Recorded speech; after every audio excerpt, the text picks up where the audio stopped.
Ceci est un livre audio autogénéré par Google. Introduction générale. Soit Twami. Les soft skills sont les compétences essentielles pour développer la personnalité d'abord, et ensuite s'intégrer dans le monde professionnel. Ce sont les compétences que chacun possède, de manière plus ou moins consciente. Communication, esprit d'équipe, créativité, empathie, sens de responsabilité, gestion du stress, écoute active, adaptabilité, gestion de projet, etc. Elles sont essentielles dans la vie professionnelle et cohabitent avec les autres compétences techniques dites les hard skills longtemps privilégiées. Alors quelle place occupent ces soft skills dans le système éducatif marocain ?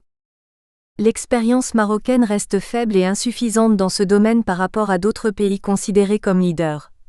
Angleterre, États-Unis, suivi du Canada, Québec, l'Allemagne, la France, la Belgique, l'Espagne, la Finlande, le Portugal.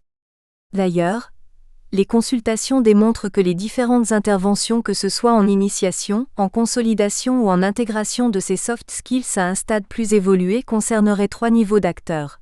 Système scolaire, système de formation professionnelle, y compris l'enseignement supérieur, et le marché de l'emploi, formation continue, éducation permanente. Cependant, l'initiative de certaines entreprises marocaines pour répondre à ce besoin reste très fragile et peu prometteuse quant au descriptif sommaire des habiletés relationnelles à entreprendre. En ce sens, des expériences relatives à la formation professionnelle sont en cours et s'intéressent plus particulièrement à l'ingénierie de formation et aux méthodes de travail à mettre en œuvre pour répondre aux besoins en compétences clés. Généralement, les jeunes diplômés s'appuient sur leur savoir-faire pour réussir dans leur vie professionnelle. Cependant, faute d'avoir développé leurs soft skills, compétences non techniques ou savoir-être, ils pourraient ne pas répondre aux attentes de leur environnement professionnel. Le fait de les accompagner dans le développement de leurs compétences transversales, la maîtrise des langues, le développement de la compétence communicative, la gestion du temps, l'organisation des tâches, le travail d'équipe, le développement personnel du leadership, la créativité, la capacité d'innover et d'entreprendre, le savoir-être, etc., leur permettrait de s'adapter à l'évolution de leur environnement, d'améliorer leurs chances d'employabilité et plus généralement, de contribuer à la réussite économique de la société. L'importance de l'introduction des soft skills dans la formation pédagogique et son impact sur l'employabilité des jeunes a été mise en exergue par Saïd Hamzazi, ministre marocain de l'Éducation nationale, de la formation professionnelle, de l'enseignement supérieur et de la recherche scientifique. On dénombre chaque année 150 000 jeunes Marocains diplômés de la formation professionnelle, tandis que 120 000 sont lauréats d'université. Le ministre marocain déplore toutefois que ces jeunes diplômés n'ont généralement pas la qualification nécessaire pour s'inscrire sur le marché du travail, ce qui les pousse à prolonger leurs études afin de faire face à ce problème d'employabilité. Pour cela, il est urgent de revoir de fond en comble l'architecture pédagogique de la licence pour qu'on puisse revoir le dosage entre les matières disciplinaires et les soft skills, en insistant sur les langues, notamment le français et l'anglais. Ajoute-t-il. Ce projet ambitieux, a expliqué le ministre, vise à mettre en place un certain nombre de modules transversaux dès la première année, pour permettre aux étudiants de se doter de compétences relationnelles. Revoir l'architecture pédagogique de la réforme éducative dans la perspective de faciliter l'insertion professionnelle et de favoriser ainsi l'employabilité des futurs lauréats. Tel est l'objectif escompté. Ainsi, le développement de la formation pédagogique consiste à asseoir une approche pédagogique et didactique nouvelle basée sur l'approche par compétences. Ce modèle conceptuel simple de la pédagogie active permet d'atteindre des objectifs qui surpassent la simple acquisition de savoir ou de règles à appliquer. En effet, en confrontant l'apprenant à des situations réelles qui touchent la sphère des attitudes et des comportements, ceci lui permettrait d'évoluer dans une société en progression permanente. L'objectif de cet ouvrage scientifique est de faire un état des lieux de l'enseignement des compétences transversales dans certaines universités marocaines, y compris dans des écoles d'ingénieurs. Tous les contributeurs visent à développer une réflexion sur l'impact des modules transversaux sur la formation du jeune diplômé marocain. Plusieurs questions les interpellent. Comment identifier, développer et mettre en œuvre les soft skills dans la formation pédagogique du jeune diplômé ? Comment les soft skills constituent-ils un pont pour l'emploi ? Comment répondent-ils aux besoins de l'étudiant? Quel contenu programmer, quelle méthode choisir, quelle méthodologie suivre? Comment mesurer leur impact sur la performance professionnelle? Quel dispositif à mettre en place pour accompagner le diplômé dans la construction de son projet professionnel et pour former des profils qualifiés capables d'intégrer le marché du travail? Quels sont les outils pertinents qui permettent de les renforcer, de les déployer, de les exploiter, et d'accroître ainsi le capital humain de l'entreprise dans laquelle le salarié s'épanouit? Cet ouvrage propose des approches innovantes pour déployer les soft skills au quotidien. Les auteurs nous font part de leurs expériences, enquêtes, témoignages, fiches pratiques, évaluations dans le but d'enrichir le débat tout en identifiant les points forts des soft skills et comment les mobiliser dans un monde du travail en pleine transformation et bouleversement. Chapitre 1 vers l'amélioration continue de la dimension pédagogique, l'approche par compétences. Sidali Kamel Kaya et Naïma Messaoudi. Résumé. La réflexion et l'innovation sont au cœur du développement de l'école. Outre la transmission de savoir, il est au moins tout autant question de conduire progressivement les apprenants à développer une aptitude à identifier voire définir des problèmes, réunir et évaluer des informations, concevoir et déployer des solutions, communiquer et persuader, pouvoir combiner les qualités susmentionnées dans le but d'entamer les problèmes complexes de l'univers réel. L'approche par compétences devient une façon d'atteindre des objectifs qui surpassent la simple acquisition de savoir ou de règles à appliquer. En confrontant l'élève à des situations réelles, les scénarios de pédagogie par compétences jouxtent la sphère des attitudes et des comportements requis pour évoluer dans une société en progression permanente. De quoi s'agit-il au juste? Il ne s'agit certainement pas d'une méthode unique, qui s'imposerait à tout enseignement. Il est question de présenter au niveau de ce chapitre, ce modèle conceptuel simple de la pédagogie active, d'en décrire les principales étapes afin qu'il puisse servir de fondement à son déploiement à l'École nationale supérieure d'arts et métiers, ENSAM de Meknes. Mots-clés, approche par compétences, école, élève ingénieur, enseignement, pédagogie, savoir. Towards continuous improvement of the educational dimension, the skills approach. Abstract. Reflection and innovation are a art of school development. In addition to the transmission of knowledge, it's equally important to gradually bring students to develop an ability to identify or even define problems. Collect and evaluate information. Design and implement solutions. Communicate et convince. To be able to combine the aforementioned qualities in order tackle the complex problems of the real universe. Competency-based approach becomes a way of achieving objectives that exceed the simple acquisition of knowledge or rules to apply. By confronting the student with real-life situations, competency pedagogy scenarios affect the sphere of attitude and behavior that are needed to live in an ever-changing society. What is it about right? This isn't certainly a single method that would apply to any teaching. It's a question of presenting the level of this chapter, this simple conceptual model of the active pedagogy, to describe the main stage so that it can serve as a basis for its deployment at the Higher National School of Art and Craft, Meknes.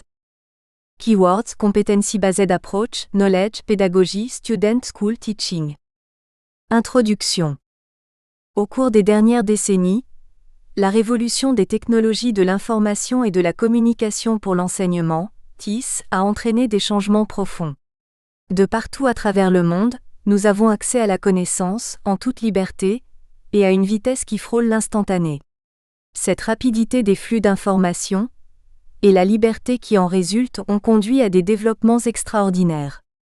N'oublions pas non plus que les flux d'informations ont aussi mis en exergue les phénomènes du réseau, qu'il s'agisse de la nature des réseaux, la qualité des réseaux, le rôle des réseaux, le contrôle des réseaux et la valeur commerciale des réseaux. Ces progrès importants dans le domaine du savoir et de la technologie ont donné naissance à une nouvelle économie. Cette dernière fondée sur le savoir, où la recherche, la connaissance, l'information et l'apprentissage constituent les valeurs premières dans le processus de création de richesse.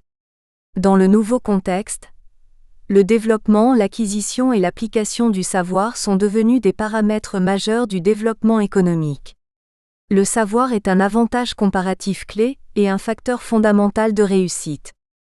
La manager du XXIe siècle, pour assurer la survie et le développement de son entreprise, doit savoir mobiliser et hausser le potentiel créatif de ses collaborateurs à travers un processus continu et collectif d'innovation tous azimuts. Il est devenu crucial pour l'entreprise d'être en écoute permanente et de mettre en œuvre un management de toute son intelligence embarquée, de sa capacité collective à décrypter les signaux faibles de l'environnement pour aller plus vite que ses concurrents sur les marchés, mais aussi pour mieux satisfaire ses clients dans tous les domaines.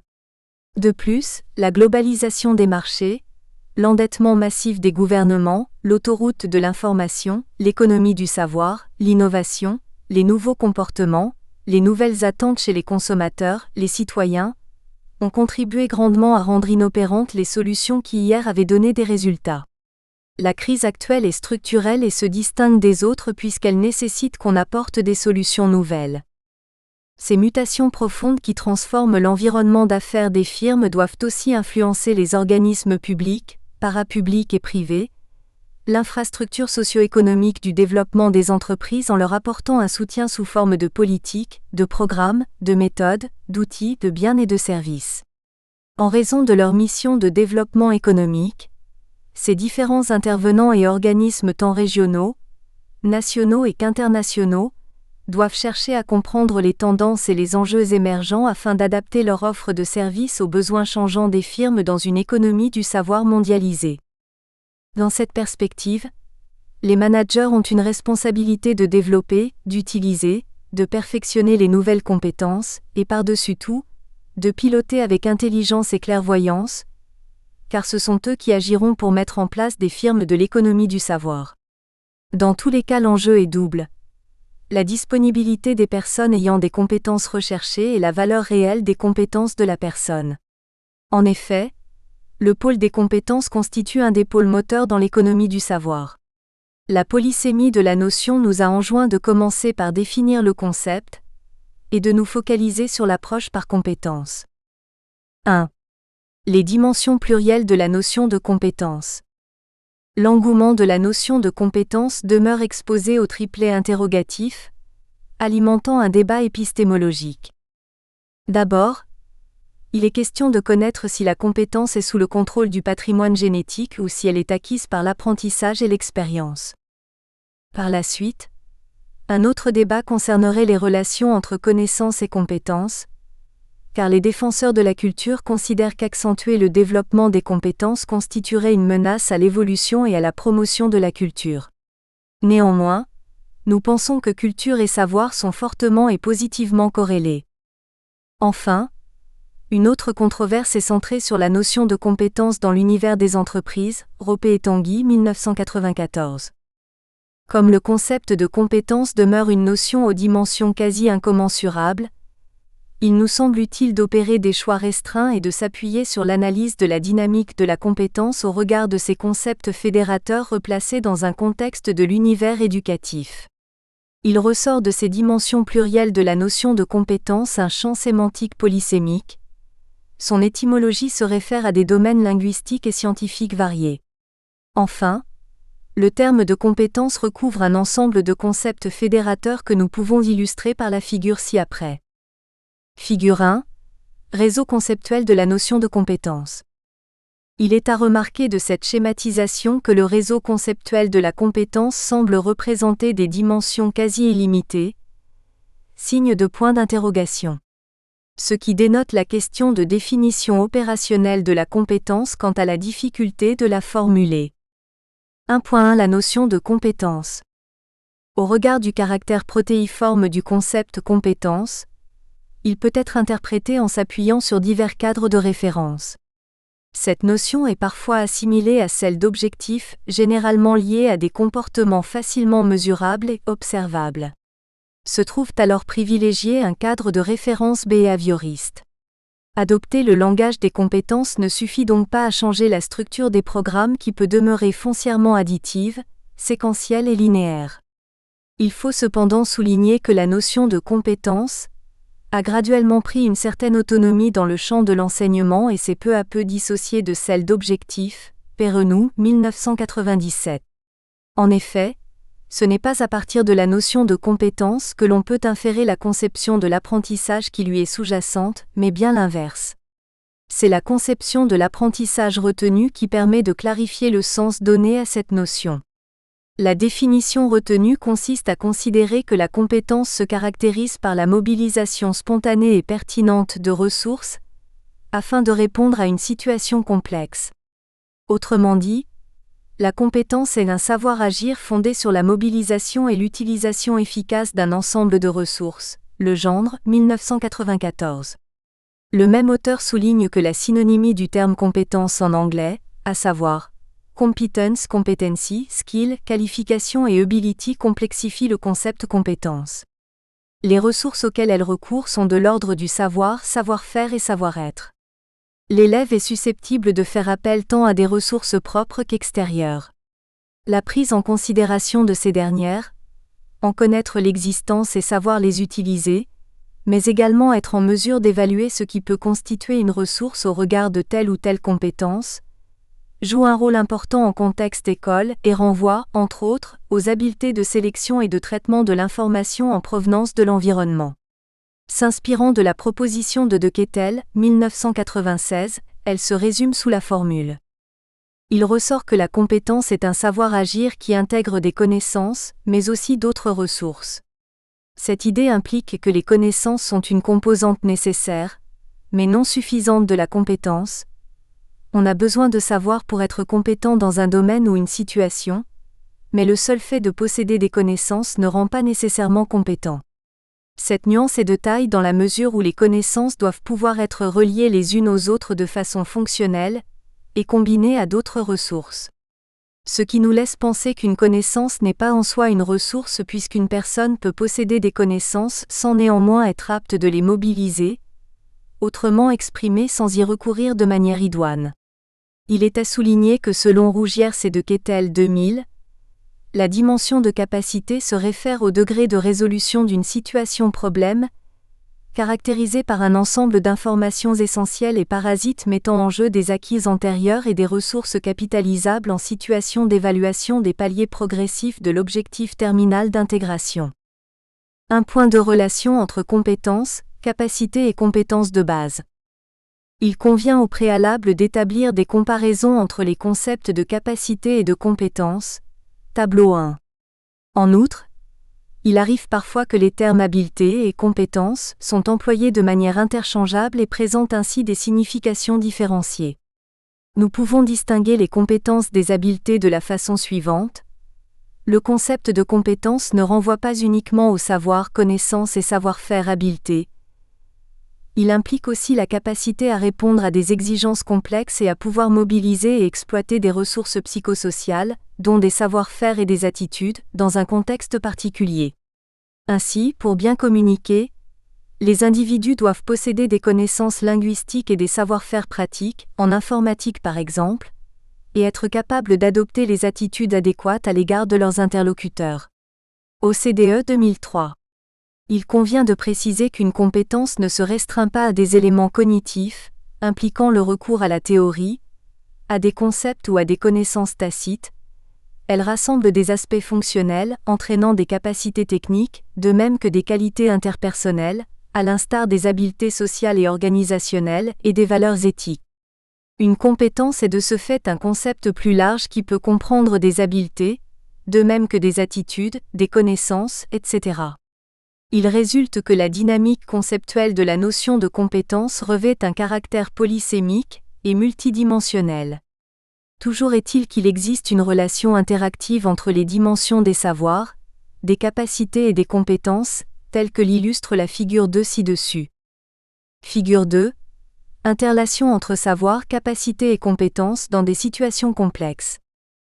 Par ailleurs, le Dictionnaire universel francophone 1997 définit la capacité comme une aptitude, une habileté ou un pouvoir devant se concrétiser dans le produit de l'apprenant.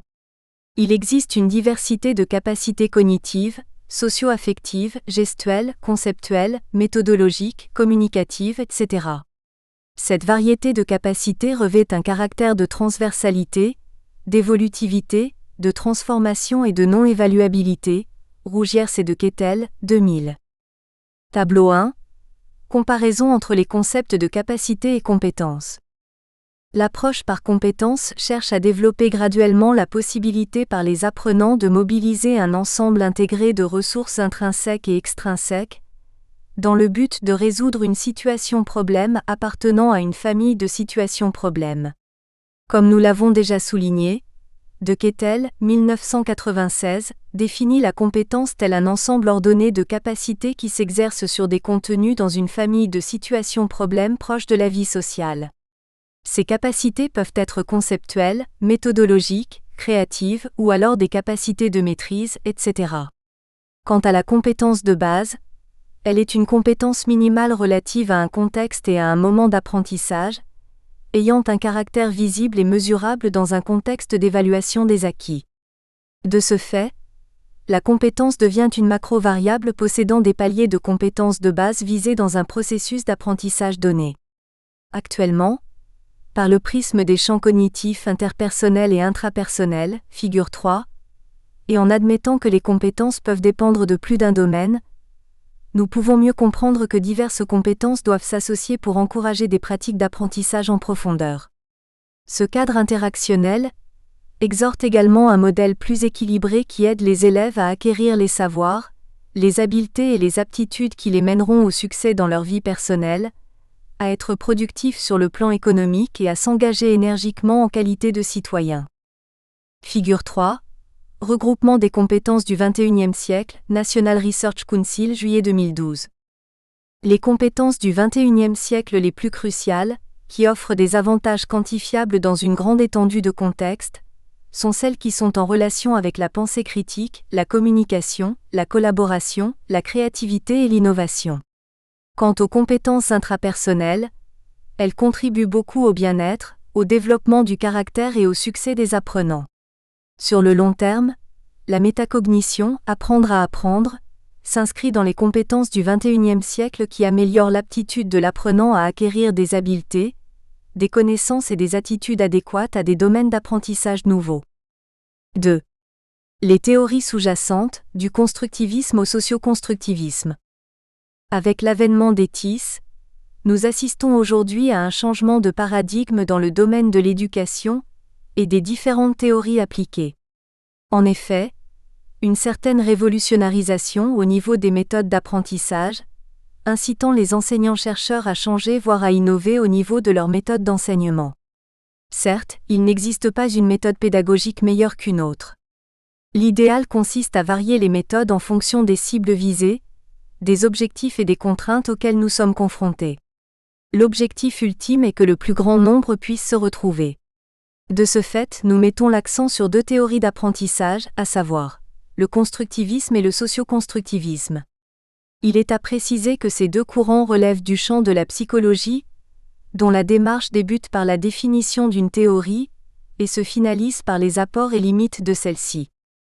2.1 Apports et limites de l'approche constructiviste.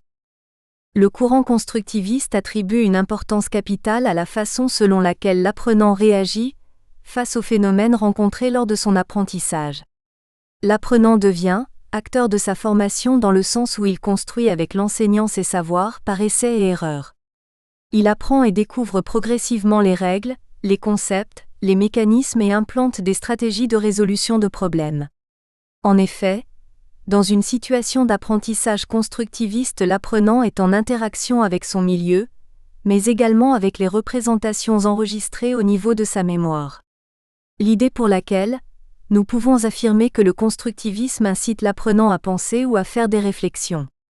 Par ailleurs, il convient de noter que ce type d'apprentissage peut être réalisable sur plusieurs niveaux de formation, notamment celle d'adultes. Les limites de cette approche peuvent être synthétisées comme suit. L'apprentissage par le modèle constructiviste requiert du temps et de la patience de la part de l'enseignant. Il demande des groupes relativement peu nombreux. Le déploiement d'un apprentissage constructiviste nécessite un certain niveau de moyens matériels et financiers. Néanmoins, l'aboutissement de ce genre d'apprentissage exige une compétence de haut niveau impliquant une pédagogie idoine aux besoins de leurs apprenants. Enfin, la phase de déstabilisation peut être un handicap pour quelques apprenants dont l'assimilation des informations demeure difficile, voire complexe. Au regard de la globalisation des échanges, à la compétition exacerbée, à l'accroissement de la complexité des organisations, la remise en cause des connaissances et des compétences, les positions des uns et des autres sont de rechef remises en cause. Désormais, il faut déléguer le pouvoir et rendre l'individu acteur et co-constructeur de la société dans laquelle il vit, que ce soit au niveau politique, socio-économique, professionnel ou de sa formation. Toutefois, face à la complexification d'un univers en perpétuel mouvement, l'individu ne peut agir isolément et appréhender seul la complication du monde. Le modèle constructiviste persiste, mais doit dévoiler les qualités du travail collectif. 2.2 Modèle socio-constructiviste. Le socio-constructivisme présume que l'apprentissage des apprenants est une co-construction, construction collaborative, de savoir. Ainsi, l'apprenant bâtit ses connaissances à travers les interactions. Il est boosté pour résoudre des problèmes de manière autonome. L'enseignant devient un guide dans la mesure où il lui est demandé de se préparer davantage pour disposer son savoir. Il doit planifier voire scénariser ses cours, c'est-à-dire la scénarisation de contenu de cours, dans le but de mettre l'apprenant dans des situations où il doit relever des challenges en équipe. Car les échanges et la coélaboration sont des principes du socio-constructivisme, figure 4. En effet, il se base sur le principe que chaque individu s'implique dans la construction de ses connaissances. En outre, les approches socio-constructivistes insistent sur le concept de zone de développement proximale qui constitue le concept clé dans les travaux de Vygotsky selon plusieurs auteurs. Figure 4, l'approche constructiviste. Enfin, l'apprentissage est plus considéré tel produit d'activités socio-cognitives associées aux transactions didactiques enseignants-élèves et élèves-élèves, tout en favorisant la liaison entre les trois pôles, le savoir, l'enseignant et l'apprenant. Toute pédagogie est articulée sur la relation privilégiée entre deux des trois composantes. Figure 5, la triade pédagogique de Housset, 1988. Le modèle pédagogique suggéré est l'approche par projet ou la méthode par découverte. Cette dernière conditionne l'implication et la coopération entre les apprenants au niveau des différentes étapes de la réalisation du projet, afin qu'elle soit performante. Par ailleurs, les contenus de cours doivent revêtir du sens pour les apprenants et pour la réalisation du projet. Ce que Proulx 2004 affirme dans son ouvrage dédié à l'apprentissage par projet place l'apprenant au cœur du projet à réaliser, en le rendant actif et responsable de son projet. De nombreux auteurs soutiennent que l'acquisition des connaissances s'opère par un processus à deux étapes. En premier lieu, la dimension sociale qui peut se manifester dans des connaissances interpersonnelles.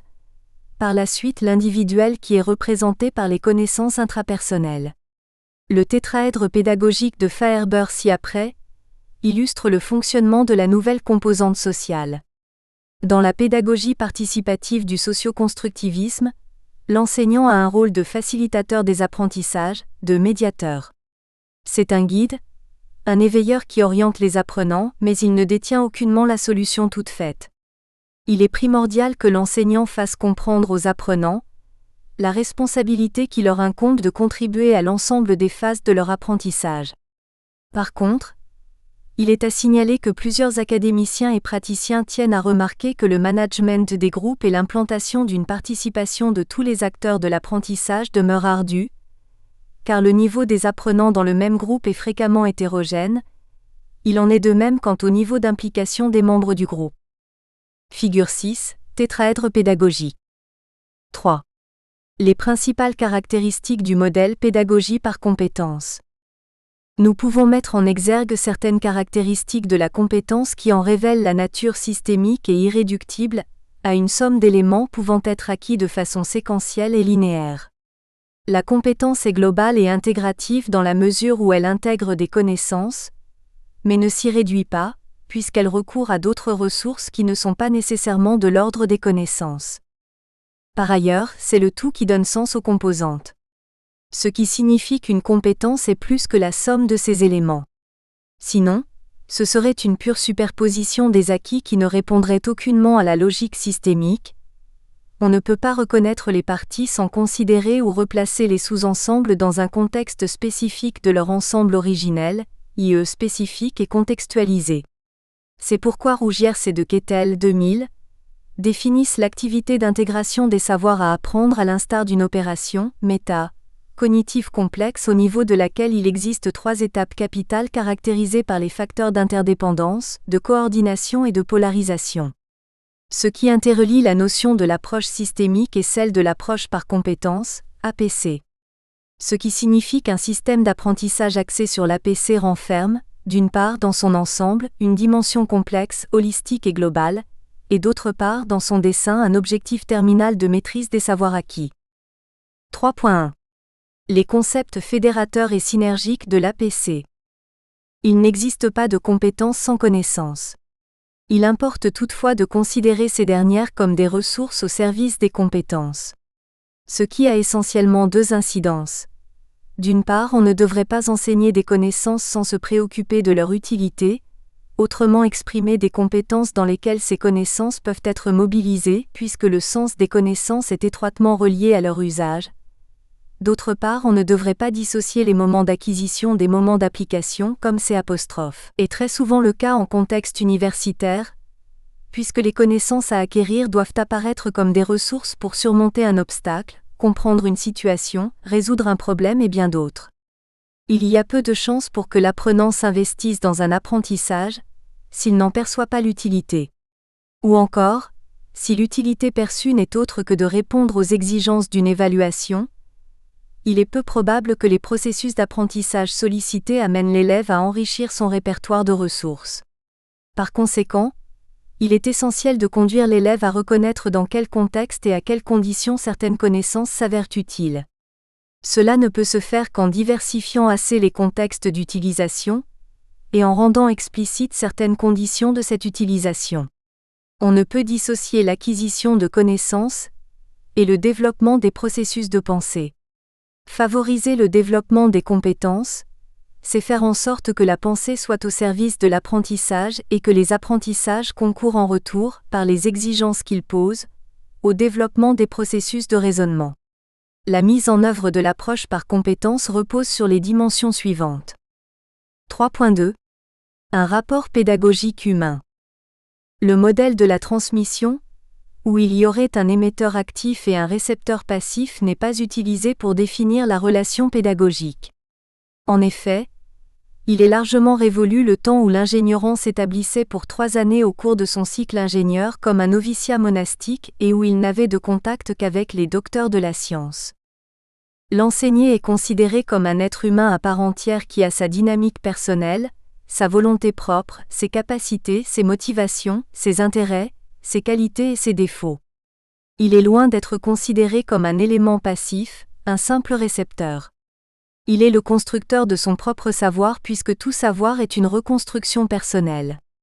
Le rapport pédagogique ne peut faire abstraction de cela, il doit en tenir compte et mettre en jeu les facteurs dynamiques de la relation pédagogique, le contenu, les capacités à acquérir, l'enseignant, le médiateur entre le contenu et l'enseigné, et l'apprenant, le reconstructeur de la connaissance pour lui-même. Le respect obligé du professeur comme personne et de l'enseigné comme personne est fondamental dans la pédagogie par compétence. Le respect du professeur comme coopérateur du développement de l'apprenant, le respect de l'enseigné comme agent de son propre développement, la reconnaissance que l'éducation résulte de l'interaction des actions du professeur et des activités de l'apprenant sont autant d'aspects fondamentaux de cette conception du rapport pédagogique. Tout système de simple transmission du savoir d'un professeur qui sait à un élève ignorant, tout système où le professeur est une machine à dispenser des connaissances et les élèves sont des machines à ingurgiter le savoir du professeur, est incompatible avec l'approche par compétence.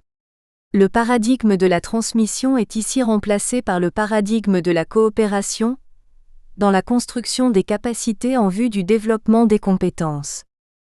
En tout premier lieu, il importe de solliciter la mobilisation et l'utilisation des ressources existantes dans des situations variées. L'apprenant dispose déjà d'un répertoire de ressources variées qui peut être plus ou moins vaste. Il est important d'en solliciter la mobilisation et l'utilisation, autrement dit de prendre appui sur les acquis antérieurs de l'enseigné, ce qui est tout à fait cohérent avec une vision constructiviste de l'apprentissage. C'est en exploitant les ressources dont il dispose que l'apprenant sera amené à développer ses compétences, mais il ne pourra être incité à mobiliser et utiliser ces ressources que dans un contexte où ne prédomine pas la performance et la compétitivité. En situation d'apprentissage, il doit y avoir place pour le tâtonnement expérimental, la diversité des démarches et l'erreur constructive. Cette dernière est non seulement inhérente à l'apprentissage, mais elle représente un outil précieux pour permettre, tant à l'enseignant qu'à l'élève lui-même, de diagnostiquer des lacunes et d'identifier ce sur quoi faire porter les interventions.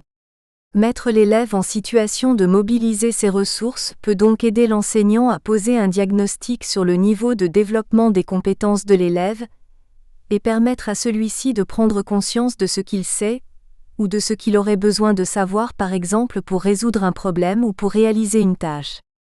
L'enseignant ne doit pas se limiter à exploiter ce qui fait l'objet de son enseignement. De multiples ressources, tant externes qu'internes, peuvent être mises au service de l'apprentissage et de l'enseignement. Soutenir le développement des compétences, c'est aussi favoriser la prise de conscience par l'élève de ressources dont il dispose. Ce dernier n'est pas nécessairement conscient des ressources qu'il mobilise dans une situation, ou de celles auxquelles il pourrait recourir pour réaliser une tâche, mener un projet ou résoudre un problème. Il n'est d'ailleurs pas nécessaire qu'il soit conscient de toutes les ressources mobilisées, puisque l'efficacité est aussi reliée à la capacité de mobiliser certaines ressources de façon automatique sans avoir besoin d'en être conscient. Cependant, il est parfois extrêmement utile de prendre conscience de certaines d'entre elles, car le fait d'être conscient des ressources mobilisées peut rendre leur gestion beaucoup plus efficace. Par exemple, l'élève qui est conscient de la manière dont il apprend, des démarches de pensée qu'il utilise pour résoudre un problème ou de la manière dont il s'y est pris pour mener à terme un projet sera beaucoup mieux outillé pour faire face à des situations nouvelles. Il est d'ailleurs parfois utile de confronter les élèves à des obstacles susceptibles de l'amener à effectuer ces prises de conscience. Parmi les ressources dont il peut être utile de prendre conscience, il ne faut pas négliger les ressources externes. L'élève ne réalise pas toujours qu'il peut tirer profit des ressources que lui procure son environnement tant humain que matériel ou physique. Un des rôles de l'école est également de permettre à l'élève d'enrichir le répertoire des ressources dont il dispose. On peut considérer l'acquisition de connaissances nouvelles comme une importante source d'enrichissement de son propre répertoire de ressources, mais à deux conditions. L'élève doit en percevoir l'utilité, car si les ressources dont il dispose le satisfont pleinement pour faire face aux situations auxquelles il est confronté, il sera peu motivé à apprendre. Il doit par ailleurs être en mesure de relier les connaissances à leur usage, car c'est seulement dans la mesure où elles sont mobilisables qu'elles constituent une ressource. Les connaissances acquises en contexte école devraient constituer, de ce point de vue, de véritables outils au service de l'action et de la pensée. 3.3. Relation entre compétences et situations d'apprentissage. Apprendre des choses tout simplement parce qu'elles sont au programme ou parce que le professeur les trouve importantes ou intéressantes ne peut constituer, dans la conception par compétences, l'assise des programmes d'études et de la relation pédagogique. Lorsqu'on ne sait pas ce qu'on doit faire ou pourquoi on doit le faire, il y a bien peu de chances de mener à bien une tâche. Cela s'applique à l'apprentissage.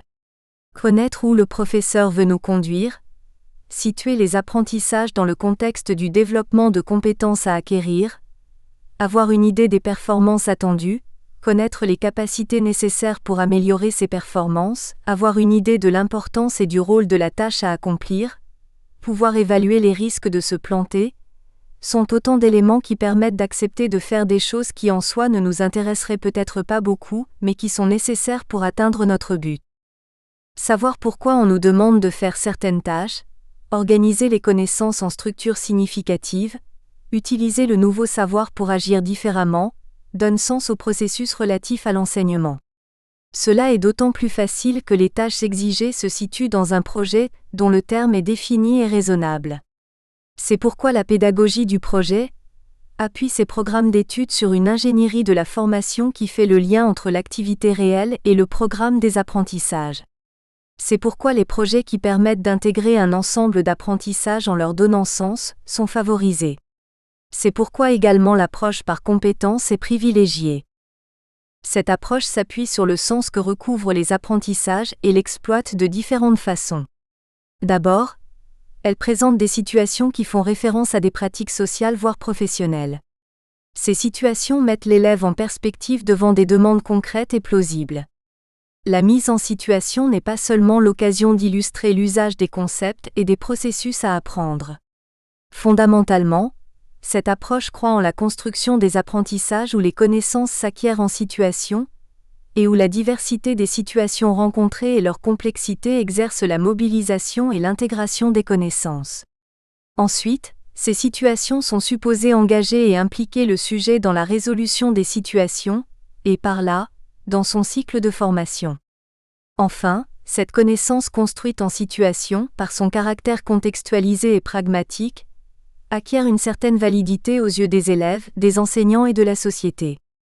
Ainsi, les compétences se veulent être contraires à un savoir neutre et indépendant du sujet. Barbier 1996 les baptise savoirs détenus, de Quetel 2001 les oppose à des savoirs neutres, morts ou ignares. Il est à souligner que le concept même de sens des apprentissages est polysémique. Develey, 1992, nous le rappelle. D'abord, l'approche pédagogique par situation-problème est orientée par les finalités des situations présentées qui leur donnent sens, sens égale utilité. Ensuite, la complexité des situations permet d'intégrer différents modes de résolution où chacun peut se retrouver et y trouver son sens, sens égale respect des différences. La complexité des situations oblige l'intégration des savoirs, savoir-faire, savoir-être et savoir-devenir. Elle implique l'intégration des dimensions affectives et cognitives. Cette approche parie ainsi sur un engagement et un investissement des élèves dans le processus de leur propre construction d'apprentissage, et pour en améliorer la qualité, sens égale motivation et engagement des élèves. Enfin, cette approche conçoit que l'apprentissage des instruments conceptuels passe par la négociation de sens dans l'interaction de classe où l'enseignant devient un médiateur de sens commun. Le but est alors d'amener les élèves à partager une culture commune qui relie à la fois les références culturelles des élèves et celles de la société, sens égale culture commune. 3.4 L'interactivité de la relation pédagogique. Le niveau de l'apprentissage effectué par une personne est déterminé non pas par le niveau du discours du professeur, mais bien par le niveau de complexité des tâches que l'élève lui-même accomplit effectivement. C'est ce que l'élève fait qui a un impact sur son apprentissage. Aussi son rôle est d'accomplir des tâches pour faire les apprentissages nécessaires au développement de compétences déterminées. En conséquence, le rôle du professeur est de proposer des tâches qui suscitent l'apprentissage et le développement de compétences. Fournir les ressources internes et externes nécessaires à la réalisation de ces tâches. Enseigner des techniques d'étude, des stratégies de résolution de problèmes. Explorer diverses procédures qui permettent de parvenir à un résultat. Accompagner les élèves dans la réalisation des tâches, pour leur fournir des modèles et inciter à des changements de procédures qui pourraient améliorer les performances. Nous espérons que vous avez apprécié cet aperçu. Pour continuer à écouter ce livre audio sur Google Play Livres, utilisez le lien dans la description de la vidéo.